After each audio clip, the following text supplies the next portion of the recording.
Merci de nous choisir pour vous informer, messieurs, dames. Bienvenue à l'essentiel de l'actualité. Une attaque armée par les groupes Ouazalendo dirigé par Amani Ouseni Joseph contre le FARDC a fait plusieurs victimes à Kindu le 14 août 2025, incitant le gouvernement provincial à instaurer un couvre-feu de 20h30 à 5h juste pour restaurer l'ordre. La société civile de Walikale alerte sur un renforcement des militaires de l'F-123 sur l'axe Kalem-Kalongue, affirmant que les rebelles tentent de conquérir d'autres villages malgré les cessez-le-feu déclarés à Doha en juin 2025. C'est tout pour les sommaires de l'actualité du jour. Vous êtes nouveau sur la chaîne, n'oubliez pas surtout de vous abonner.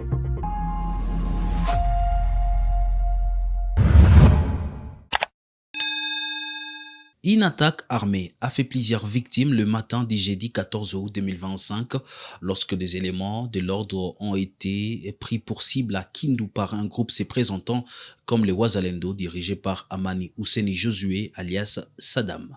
Fiston Issemouami.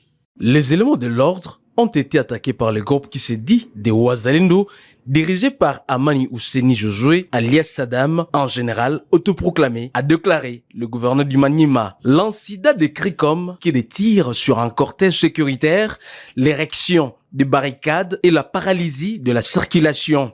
Le bilan provisoire fait état de pertes en vies humaines, de blessés, de disparus, d'une dizaine de capturés et de dégâts matériels importants. D'après le communiqué signé par le gouverneur le 14 août, la cause de cette attaque serait une revanche du fils de Monsieur Saddam, qui aurait été tabassé par des patrouilleurs la nuit du 13 au 14 août. Les autorités précisent que ni l'identité de la victime, ni le lieu de l'incident, ni même son éventuelle hospitalisation n'ont été confirmés. Les assaillants ont ouvert le feu sur les éléments de sécurité, bloqué des routes et empêché la population de circuler librement. En réponse, le gouverneur Moussa Kabwankumbi Moïse a instauré un couvre-feu sur l'ensemble de la ville de Kindu.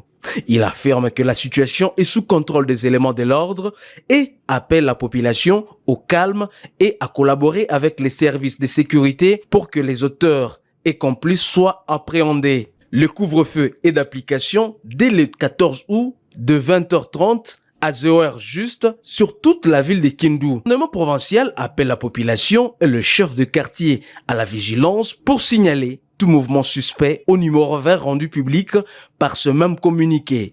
L'autorité provinciale appelle les Ouazalendo à regagner leur site de cantonnement au camp Katako et met en garde les autres Ouazalendo du Maniema de ne pas céder aux appels de ces groupes insurrectionnels. En rappelant que tous les auteurs de ces mouvements insurrectionnels seront déférés devant les instances judiciaires compétentes, le gouverneur du Maniema place cette attaque dans un contexte sécuritaire déjà tendu dans l'est du pays. La population attend de voir si ces mesures suffiront à restaurer un climat apaisé. Au moment où Walikale est tombé, il fallait réunir les Ouazalendo du Maniema pour qu'on les envoie du côté de Lubutu pour barrer la route aux rebelles. Alors, Bitik avait lancé un mot d'ordre à tous les Ouazalendo de la province de se retrouver tous à Kindu. Alors, excepté ceux du nord, là où les autres devaient partir, les rejoindre. C'est comme ça qu'il y a Ouazalendo depuis ça, 970 personnes étaient venues de Kasongo pour rester à Kindu. Maintenant, celui qui cause aujourd'hui préjudice à la population, lui n'était pas loin, c'est un ancien Maïmaï, en tout cas dans les années 98. Lui, maintenant, parce qu'il voulait aussi être du nombre, il a réuni les gens qui étaient aux environs de la ville de Kindu, les anciens Maïmaï, qui se disent Ouazalendo. Et il est venu s'improviser sans être appelé officiellement, moins encore reconnu par les gouverneurs. Alors, il est venu s'installer dans la ville, en commençant par l'école, une école de l'église catholique, l'évêque les a chassés. Ils sont venus s'installer à la tribune centrale de la ville. On les a mis à la 7e région militaire. Jusqu'à ce qu'une décision est sortie pour les cantonner à Katako. Katako, 8 km de Kindu. C'est là où on est allé les cantonner. Maintenant, là où ils n'ont pas assez d'assistance du gouvernement central, moins encore du gouvernement provincial. Premier élément de leurs problèmes ou de leurs préoccupations, de leurs révoltes. Le deuxième élément, qui constitue maintenant, il semble, la goutte qui a fait, en tout cas, renverser les vases, c'est que le numéro 1 de ce mouvement-là, Maïmaï, Wazalendo de Saddam, autoproclamé général, là, Katako, il a appris que son fils biologique aurait été tabassé sérieusement par les patrouilleurs. Une nuit ici qui venait de se passer. Or, les patrouilleurs, ils sont comment des mixtes, hein? Il y a des commandos et des policiers. Alors, lui a appris que son fils aurait été tabassé sérieusement lors de la patrouille de cette équipe-là militaire. Alors, c'est comme ça qu'il s'est fâché. En se fâchant, il a vu quelques policiers de bataille devant lui, sauf qu'ils vont commencer à barrer la route. Oui. La perception des taxes à la population. En tout cas, ils se sont mal comportés hier. Jusqu'à ce que quand ils ont vu la police les approcher pour commencer à voir comment leur demander de laisser ce qu'ils sont en train de faire, ils ont tiré sur un policier qui est décédé sur le champ. La nouvelle est remontée au niveau du commandement de la police. La police a déployé beaucoup de policiers sur terrain. À Lubero, au moins 36 civils ont été tués jeudi 14 août 2025 dans une double attaque des islamistes ougandais, des forces démocratiques et alliées dans les villages des Melia et Kenge dans les secteurs des Bapere. Nous sommes dans les territoires de Lubero. Selon la société civile locale, plusieurs personnes ont été enlevées dans ces attaques. Samuel Kageni est le président de la société civile du secteur des Bapere. Bon, jusque-là, le bilan reste toujours de 32 personnes dans le village de Melia. C'est un groupement de Bapaitumba. Même attaque encore le même jour, le jeudi, dans le village de Kenge. On parle de 4 civils tués. On a incendié des maisons. Et il y a des rescapés, bien sûr. Il y a aussi des personnes qui ont été emportées. Mais aussi, bon, par rapport à l'intervention de l'armée, vous savez, on nous parle des attaques qui sont diligentées dans cette zone, et que nous n'avons pas, on ne sait pas, mais dans ce village, jusque-là, il n'y a pas d'intervention, et on n'a pas encore signalé l'intervention, comme il n'y a pas de connexion, s'il n'y a pas de réseau. Oui, mais au moins, voilà au moins le bilan. Il y a un bilan tellement très lourd. Alors c'est ce qui fait inquiétude de la paisible population de Bandulu, Makopi, Midede, parce que c'est dans cette zone-là. Oui. Mais espérons que l'armée fera sa tâche. Espérons. La société civile du territoire de Walikale alerte sur un renforcement des militaires de l'armée révolutionnaire congolaise de la FC-23 sur l'axe Kalembe-Kalonge en territoire de Walikale dans la province du Nord Kivu. Fiston Misona, président de cette structure citoyenne, affirme que les rebelles cherchent à conquérir d'autres villages malgré les cessez-le-feu permanents décrétés à Doha en juin dernier.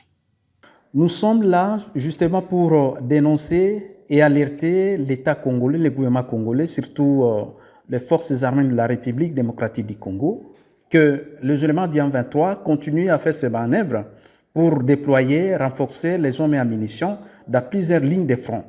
Et ici, c'est une occasion de dire que ces derniers, il y a 24 heures que ces derniers venaient de renforcer leur position dans l'axe Kalembe-Kalonge, si vous quittez moins vers Pinga. Et pour nous, c'est une façon de dire au gouvernement congolais de ne pas être distrait, car ces derniers continuent à faire tout pour que d'autres localités soient tombées entre leurs mains.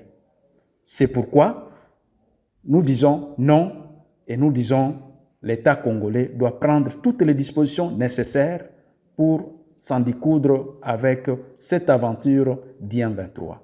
Bien qu'il y a des processus de la paix au niveau de Washington, au niveau de Doha, mais le M23 continue à saboter ces processus et nous croyons que ça ne sera pas possible pour le M23 parce que le M23, ce n'est pas aujourd'hui qui sabote les processus de la paix. Et pour nous, en tant que la population de l'Est, en tant que société civile, nous disons que notre pays a besoin de la paix, a besoin que ces derniers puissent être chassés et toutes les positions là occupées par le M23, que ce soit au Nord Kivu, que ce soit au Sud Kivu, soient vite récupérées par l'État congolais. Parce que ce n'est pas que le moyen, ce n'est pas que les hommes et munitions qui manquent dans notre pays. Nous voyons que peut-être il n'y a pas une volonté politique, il n'y a pas une volonté dans les chaînes d'opérations militaires pour mettre fin à ce barbarie d'I-23.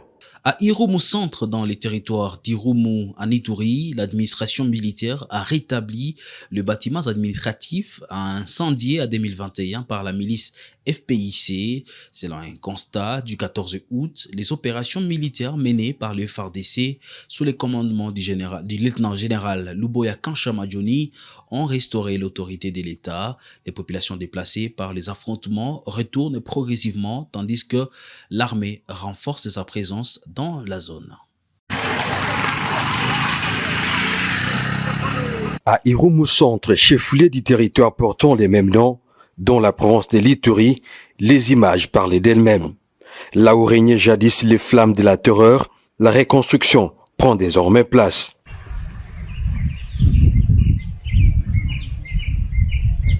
Ces bâtiments incendiés en 2021 par la milice FPIC sont aujourd'hui les signes tangibles de la restauration de l'autorité de l'État, tel qu'explique le lieutenant Jules Ngongo Chikoudi, conseiller en communication et porte-parole du gouvernement militaire de l'Ituri. Ces bâtiments ont été incendiés par la milice FPIC. Cette milice régnait comme le pouce du César, régnait à maître ici. Après un travail de titan mené par les forces armées, sous le commandement du lieutenant-général Luboya, commandant des opérations et gouverneur, nous avons restauré la paix ici. Parce que ces bâtiments, vous voyez, ça montre réellement qu'il y a l'autorité de l'État ici. Parce qu'avant même, le bâtiment de la police nationale congolaise, ici à Irumu, a été aussi incendié par cette même milice.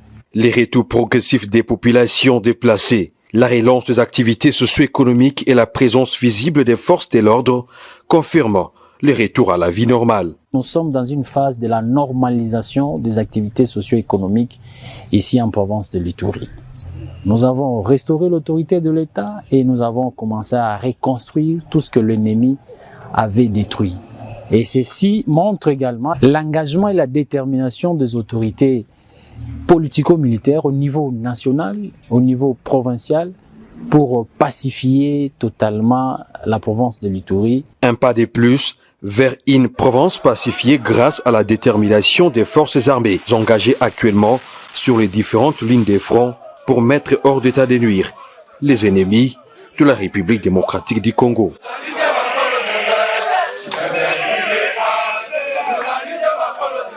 À Goma, l'ONG africaine a offert une formation en coupe et couture avec des machines à coudre à 17 femmes vulnérables le 15 août 2025. Après des mois d'apprentissage, ces femmes, dont le veuve et mère en difficulté, ont reçu leur certificat.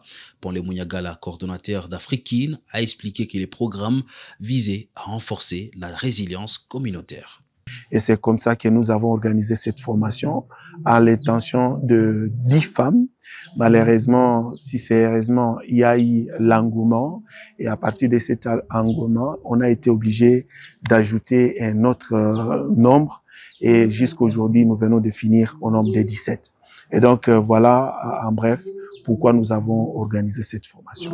Oui, exactement. Vous ne pouvez pas former les gens et après les abandonner ou soit les laisser sur la route. Et donc, nous, on a espéré que si on formait ces femmes pendant 2 mois ou soit 2 mois et demi, il serait très important de les doter aussi des moyens importants pouvant les aider à développer ce qu'elles ont appris au niveau du centre africain pendant les quelques semaines pour que, à leur tour dans leurs quartiers respectifs, elles arrivent à mettre ce qu'elles ont appris à la disposition de la communauté au niveau de leurs différents quartiers respectifs. Voilà pourquoi aujourd'hui, après la remise de leur brevet, nous allons leur doter aussi des kits de réinsertion. Et ces kits de réinsertion, il s'agit bien sûr de machines à coudre. Il faut que cette femme qui a bénéficié de cette formation arrive à lancer son unité de production, son petit atelier dans son quartier, dans son avenue, pour arriver à développer sa vie, arriver à prendre sa famille en charge. Parce que si on donne seulement la théorie ou soit la pratique sans donner des moyens nécessaires ou soit ce kit-là de réinsertion, c'est comme si on n'a rien fait vu qu'elle n'aura pas où exercer ce que nous l'avons appris comme métier. Et c'est comme ça que grâce à nos partenaires, grâce à des personnes de bonne volonté, nous avons eu quelques machines à coudre que nous allons leur remettre ici sur place. Et ces machines vont leur aider donc à être autonomes sur le plan financier. Exactement, les défis sont énormes. Les défis sont énormes vu que nous n'avons pas notre espace propre. Nous louons de l'espace et nous devons payer chaque mois. Et donc, si on avait payé la garantie de 3 ou soit 4 mois ou 5 mois, c'est déjà un défi majeur pour nous de continuer à former d'autres personnes, vu que les besoins sont aussi énormes. Et les femmes continuent à montrer qu'elles ont vraiment besoin de continuer à apprendre. Nous, on aimerait que nous puissions aller dans d'autres quartiers de Goma, dans d'autres villes de la province du Nord Kivu, et pourquoi pas dans la province du Sud Kivu, là où nous avons aussi certaines activités. Mais comme nous avons des difficultés liées aux finances, et donc on continue à espérer que demain ou après-demain, on peut arriver à tomber sur des bonnes personnes pouvant nous aider à prendre en charge peut-être les formatrices ou soit à prendre en charge les loyers pour là où nous formons ces femmes, parce que nous n'avons pas nos propres locaux pouvant nous aider à continuer à aider ces femmes-là. Le président Félix Antoine Tshisekedi a réuni pour la 3e fois le membre du présidium de l'Union sacrée de la Nation ce jeudi 14 août 2025 au chapiteau de l'hôtel Pullman à Kinshasa. Ils ont discuté de l'adoption de la nouvelle charte du règlement intérieur et la date du congrès fixée au 30 août 2025. La nouvelle charte doit être adoptée à l'issue de cette réunion. Tous debout pour saluer l'entrée du président de la République, Félix Antoine Tshisekedi Tshilombo, haute autorité politique de l'Union sacrée de la Nation. L'hymne de l'Union sacrée de la Nation retentit pour donner les go.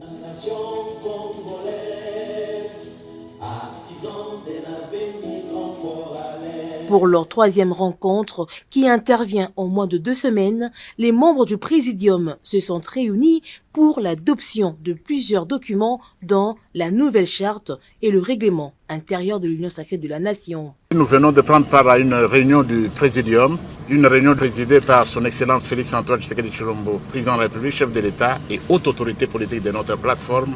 Au cours de cette réunion, sous la haute autorité du chef de notre plateforme, le Présidium a adopté la charte. Il a également adopté le règlement intérieur. Ils se sont aussi penchés sur la convocation et la fixation de la date du congrès devant adopter la nouvelle charte de l'Union sacrée de la Nation le 30 août prochain. L'Union sacrée, vous le savez, nous avons toujours dit qu'il faut être du bon côté de l'histoire. Le bon côté de l'histoire, c'est le côté de son Excellence Félix Antoine Tshisekedi Tshilombo. Le bon côté de l'histoire, c'est le côté de l'Union sacrée de la Nation. L'Union sacrée de la Nation tiendra son congrès le samedi 30 août 2025 à Kinshasa. La présente rencontre politique des membres du Présidium marque une preuve de la détermination du président de la République et haute autorité politique de l'Union sacrée de la Nation, Félix Antoine Tshisekedi Tshilombo, de redynamiser la plateforme dirigeante du pays. Le gouvernement de la République démocratique du Congo souhaite faire profiter les populations de bénéfices de la stabilité macroéconomique. Lors d'une réunion le 14 août 2025, la première ministre Judith Suminwa a discuté du programme Compact Résilience avec le ministre concerné. Pour rendre ces résultats visibles, le gouvernement se concentre sur la sécurité alimentaire en favorisant la production locale de maïs, riz, soja et haricots et sur les désenclavements des zones rurales. Le vice-premier ministre Daniel Mukoko Samba a également mentionné l'assainissement urbain, notamment à Kinshasa, la capitale. Important parce qu'il devrait permettre d'intensifier la visibilité des résultats économiques du gouvernement. Ce gouvernement, depuis un peu plus d'1 an, a réussi à stabiliser la situation macroéconomique Mais ce que nos concitoyens veulent voir, c'est pas simplement la stabilité du cadre macroéconomique, mais c'est des effets visibles dans le cadre de vie, dans les quartiers où ils vivent, mais également la poursuite de la stabilité des prix intérieurs. C'est la raison pour laquelle le gouvernement avait mis en place un programme compact qui touche à la sécurité alimentaire, basé sur la production locale d'un certain nombre de biens, le maïs, le riz, le soja et le haricot, mais également le désenclavement des zones rurales qui sont les bassins de production de ces biens. Troisièmement, l'assainissement de la ville de Kinshasa, la capitale du pays, qui aujourd'hui, il faut le reconnaître, est dans un état d'insalubrité qui est injustifiable et au sujet de laquelle il faut que le gouvernement central, avec bien sûr le gouvernement provincial de Kinshasa, mette le paquet pour nettoyer Kinshasa, mais aussi résoudre le problème des embouteillages qui font souffrir les Kinois. La réunion d'aujourd'hui consistait donc à décider de modalités pratiques pour le démarrage dans les meilleurs délais de ce programme, sur le plan de son financement, mais également sur le plan de sa mise en œuvre effective sur le terrain. C'est la poursuite, mais avec un rythme un peu plus accéléré, parce que c'est en fait un compact qui a pour but d'accélérer la fourniture des biens et services dont les citoyens ont besoin pour qu'ils sentent que ce que le gouvernement leur dit sur les résultats économiques, c'est du vrai, c'est des choses qui vivent dans leur quartier, dans les milieux ruraux ou partout où ils sont. Dans ce programme d'action du gouvernement, et plus spécifiquement dans les cadres du programme qui est peut-être le plus connu par les citoyens congolais, donc le programme de développement local de 145 territoires, on a isolé un certain nombre d'activités que nous considérons comme affectant directement le vécu quotidien des citoyens. Et donc, c'est ces activités que nous voulons mettre en œuvre le plus rapidement possible pour produire des gains rapides, visibles et tangibles pour l'ensemble des Congolais. Messieurs, dames, fin de l'actualité du jour sur Kivu Morning Post. Merci de vous avoir choisi pour vous informer. Vous êtes nouveau sur votre chaîne. N'oubliez pas de vous abonner, commenter et liker vos vidéos.